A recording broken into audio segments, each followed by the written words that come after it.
We've all been there. You can spin up a microservice in an afternoon, your PRs are clean, and you know your chosen language inside out. But suddenly, the challenges change. It's no longer about making the code work, it's about making it survive. How do you build a system that won't collapse under its own weight in 3 years? How do you manage the people side of a code base that spans a decade? If you've reached the point where you're thinking more about systems than functions, you've graduated from programming to software engineering. The following resources are not for beginners. They don't contain Hello World tutorials. Instead, they offer a masterclass in the concepts and approaches that remain true regardless of whether you're writing Rust, Go, Python, C#, or Java. If software engineering has a sacred text, Steve McConnell's Code Complete, 2nd edition is arguably it. Despite being published 2 decades ago, it remains the definitive guide for the construction phase of software development, the middle ground between high-level architectural design and low-level testing. As a technical writer and developer, I find that while languages like C#, Java, or Python evolve every few months, the core principles of building high-quality software remain stubbornly consistent. McConnell captures these fundamentals with a level of detail that is rare in modern technical publishing. The philosophy of software construction. McConnell's primary thesis is that software construction is a craft that requires discipline. He moves away from the cowboy coding mentality, arguing that the quality of the final product is a direct result of the individual decisions made during the coding process. The book is organized into several key areas that every engineer should master. Variables and data types. Far from being a beginner topic, McConnell explores the nuances of naming conventions, scoping, and the psychological impact of variable lifespan on code readability. Control structures. He provides exhaustive data on how to write clean if statements, loops, and recursive functions to minimize cyclomatic complexity. The power of routines. The chapters on high-quality routines, methods, functions are worth the price of the book alone, focusing on cohesion, coupling, and the dry, don't repeat yourself principle long before it became a popular acronym. Defensive programming. A masterclass in how to handle errors, use assertions, and build software that fails gracefully rather than catastrophically. Why it still matters today. In an era of AI-generated code and rapid-fire deployments, one might ask, is a 900-page book from 2004 still relevant? The answer is a resounding yes. While the examples use C++, Java, and Visual Basic, the logic is universal. Whether you are building a local-first desktop application or a distributed system on AWS, the software construction problems are the same. How do I make this code maintainable for the next person? How do I reduce the cognitive load required to understand this module? How do I minimize bugs at the source rather than fixing them in production? McConnell's use of checklists at the end of each chapter is a brilliant touch. They serve as a practical framework for code reviews and personal self-assessment. The verdict: Code Complete is not a book you read once and put on a shelf. It is a reference manual. It bridges the gap between academic theory and the messy reality of professional development. Key takeaway: the most important task in software development is managing complexity. Code should be written for humans to read first and machines to execute second. Final rating: 5 out of 5 stars. Whether you are a junior dev just starting out or a veteran systems administrator looking to sharpen your scripting and architecture skills, this book belongs in your local library. It is the gold standard for anyone who takes the engineering part of software engineering seriously. In the rapidly evolving world of software development, where frameworks emerge and vanish within a single fiscal quarter, Robert C. Martin's Clean Architecture serves as a grounded manifesto for structural integrity. As a software engineer, I often see architecture treated as an afterthought, something to be refactored later. Martin Uncle Bob argues that architecture is not a luxury, but the primary mechanism for keeping a system soft and easy to change. The core thesis: independence as a virtue. The heart of the book lies in the dependency rule. Dependencies must only point inward, toward higher-level policies. Martin meticulously builds a case for separating the business rules, the reason the software exists, from the details, the database, the UI, and the frameworks. The entities and use cases, these are the inner circles of the architecture. They are pure, containing no knowledge of whether they are being triggered by a web request or a CLI command.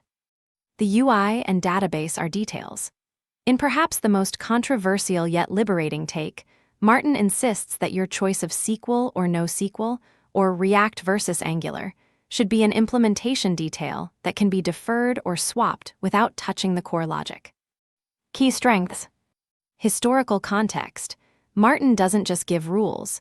He provides the history of programming paradigms, structured, object-oriented, and functional, explaining how each one restricts the programmer in ways that actually improve architectural outcomes. The solid principles re-examined. While many are familiar with solid at a class level, this book scales those principles up to the component and architectural levels, making them far more relevant for system design. Pragmatism versus idealism. While the book leans toward a perfect structure, Martin acknowledges that clean architecture is about maximizing the number of decisions not made, allowing a project to remain flexible as it grows. Who is this book for? This isn't a how-to guide for a specific language. You won't find .NET or Java snippets to copy-paste. Instead, this book is for software architects looking for a standardized vocabulary to justify structural decisions, senior developers who have felt the pain of big ball of mud monoliths and want a path toward decoupled, testable code, leads who need to design systems that can survive the eventual obsolescence of their current tech stack. The book reminds you that the goal of software architecture is to minimize the human resources required to build and maintain the required system. Final verdict. Clean architecture is a challenging read. It demands that you stop thinking about how the database works and start thinking about what the system does. If you are tired of your business logic being held hostage by your frameworks, this book is the antidote. It is an essential addition to the library of any developer who views their work as a craft rather than just a job. Rating 4.5 out of 5. An indispensable guide for those who want to build software that lasts longer than the next trend. In the rapidly evolving landscape of software engineering, few books manage to bridge the gap between academic theory and pragmatic industry application. Martin Kleppmann's Designing Data-Intensive Applications, often referred to simply as DDIA, has done more than bridge that gap. It has become the definitive roadmap for building the backbone of modern software. As systems move away from monolithic architectures toward distributed, data-heavy environments, the complexity of managing state has skyrocketed. Kleppmann approaches this complexity not by promoting specific, silver bullet tools, but by deconstructing the fundamental principles that govern all data systems. The core pillars: reliability, scalability, and maintainability. Kleppmann frames the entire technical discussion around three requirements that every engineer strives for, but often struggles to define. Reliability, making systems work correctly, even when things go wrong, hardware faults, software bugs, or human error. Scalability, having strategies to handle growth, increased load, data volume, or complexity. Maintainability, ensuring the system remains easy for people to work on productively over time. Deep dives into data models and storage. The book begins by exploring the evolution of data models, from the traditional relational model to NoSQL and graph databases. Kleppmann provides a masterclass on how databases actually store and retrieve data. He peels back the abstraction layers of storage engines, explaining LSM trees versus B trees in a way that makes you realize why certain databases perform better under specific write or read loads. Navigating the distributed wilderness. The heart of the book lies in its treatment of distributed systems. This is where Kleppmann's talent for clarity shines. He tackles the alphabet soup of distributed computing, ACID, BASE, CAP theorem, Paxos, and Raft, without getting bogged down in overly dense academic jargon. Instead of just explaining what a distributed lock is, he explains why network delays and clock desynchronization make it nearly impossible to guarantee. This reality-first approach is what makes the book indispensable for those working on cloud-native applications. Derived data and the future of architectures. The final section shifts from systems of record to derived data. Kleppman discusses batch processing, MapReduce, and stream processing, Kafka, Flink, eventually weaving them together into the concept of unbundling the database. He argues that we should view our entire application architecture as one giant distributed database, where different tools are simply different indexes or views of the same underlying data. Why you should read it. Technology agnostic. While it mentions tools like PostgreSQL, Cassandra, and Kafka, it focuses on the underlying patterns. This ensures the knowledge remains relevant even as specific technologies go out of style. Visual learning. The book is filled with excellent diagrams that clarify complex flows, such as two-phase commits or leaderless replication. The map of the territory. It provides a shared vocabulary for technical teams. After reading DDIA, you won't just say, "We need a fast database." You'll say, "We need a leaderless replication model to handle high-volume writes across regions." Final verdict. Designing data-intensive applications is not a light weekend read. It is dense, challenging, and requires active engagement. However, for any software engineer, architect, or systems administrator looking to move beyond coding and into system design, it is perhaps the single most important book of the last decade. If you want to understand how the giants of the internet handle billions of requests without losing data, start here. In the software world, the word engineering is often used interchangeably with programming. But Titus Winters and his co-editors argue there is a fundamental, chronological difference.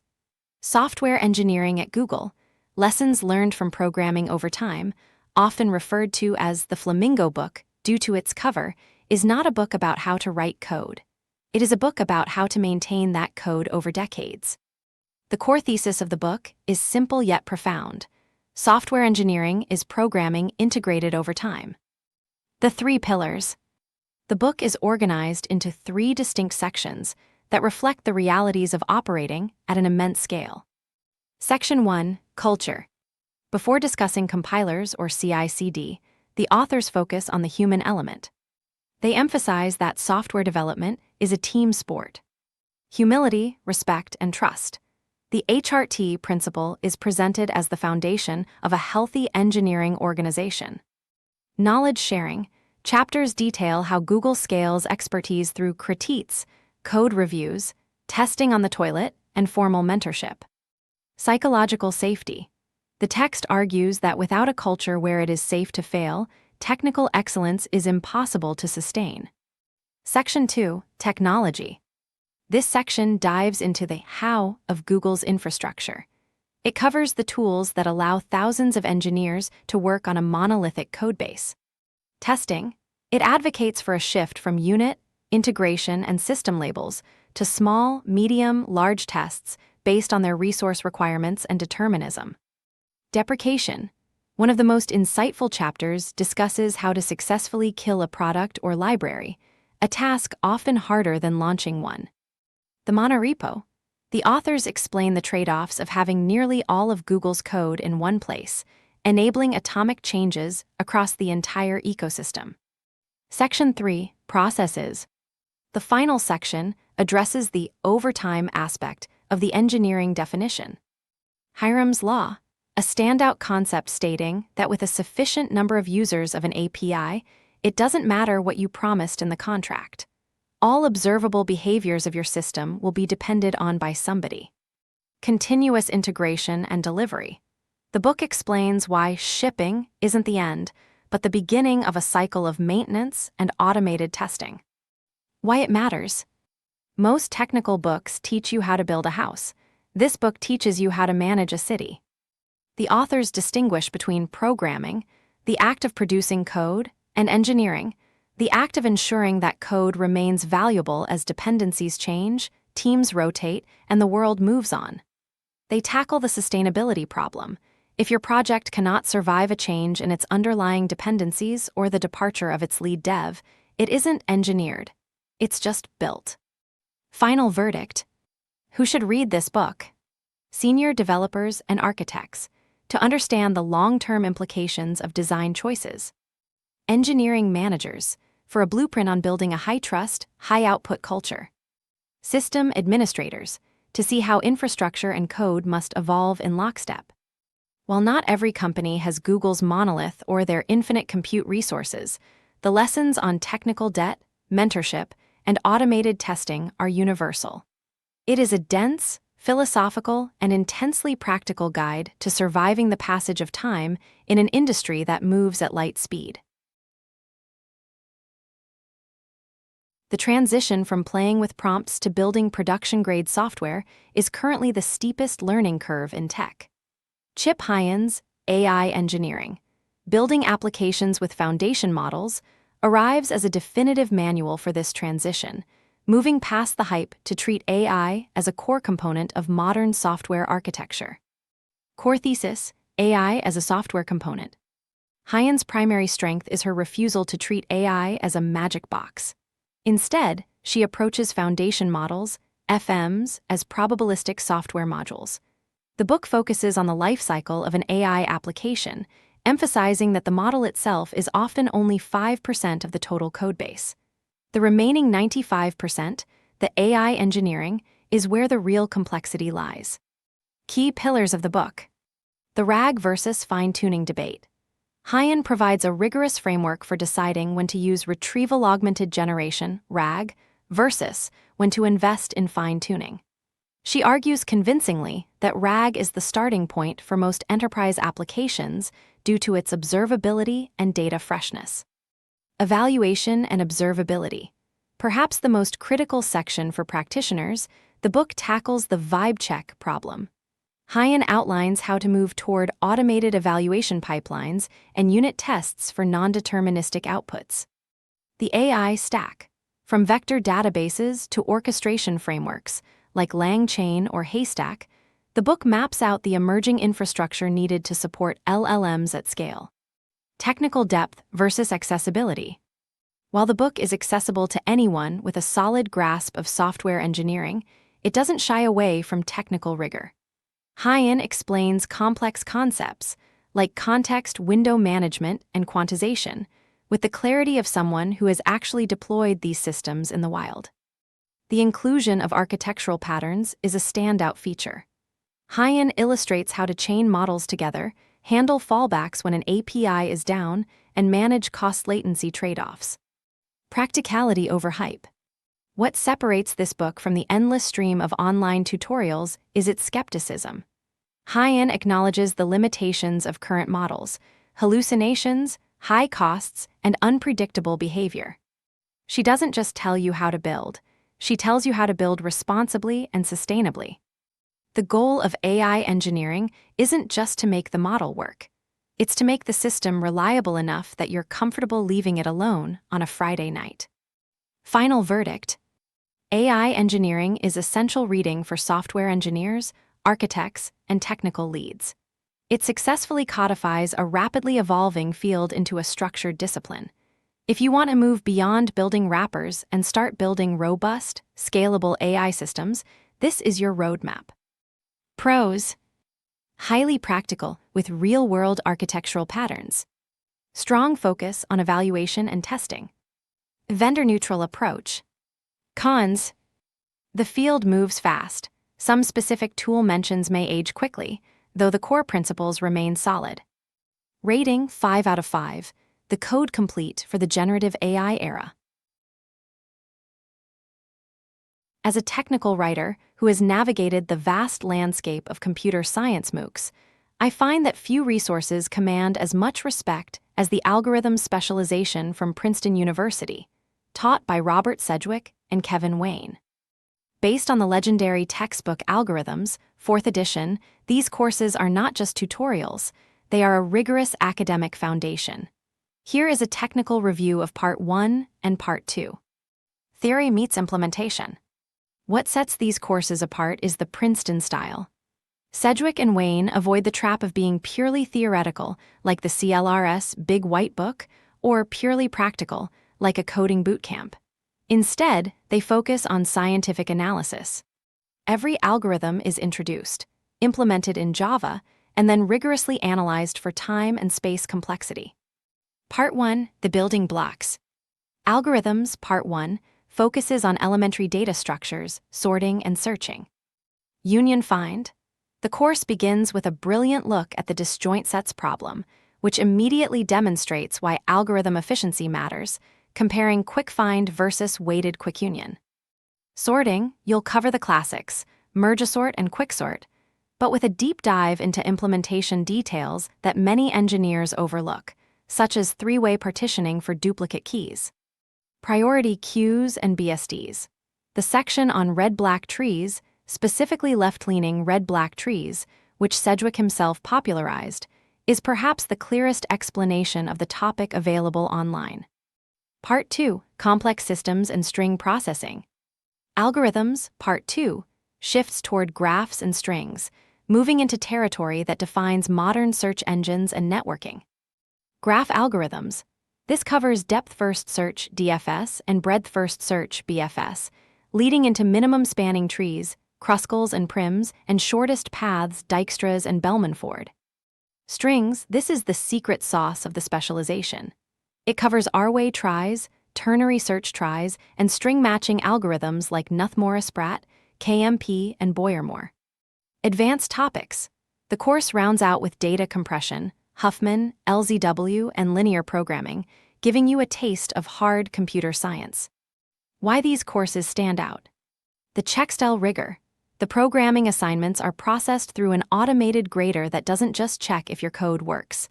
It checks for memory efficiency, timing, and clean code style. It forces you to write production-grade Java. No paywall for learning. Princeton offers these courses in a full course, no certificate format. All lectures, assignments, and tools are available for free. This is a rare commitment to open education. Visualizations. Kevin Wayne's visualizations of sorting and graph traversal are top tier, making abstract movements of data feel tangible. The challenge. These are not weekend courses. They are demanding. The assignments require significant focus, and the math, while accessible, is present. You will need a basic working knowledge of Java. Verdict. If you are a software engineer looking to move beyond coding and into engineering, these courses are essential. They provide the mental models needed to predict how a system will scale before you even write the first line of code.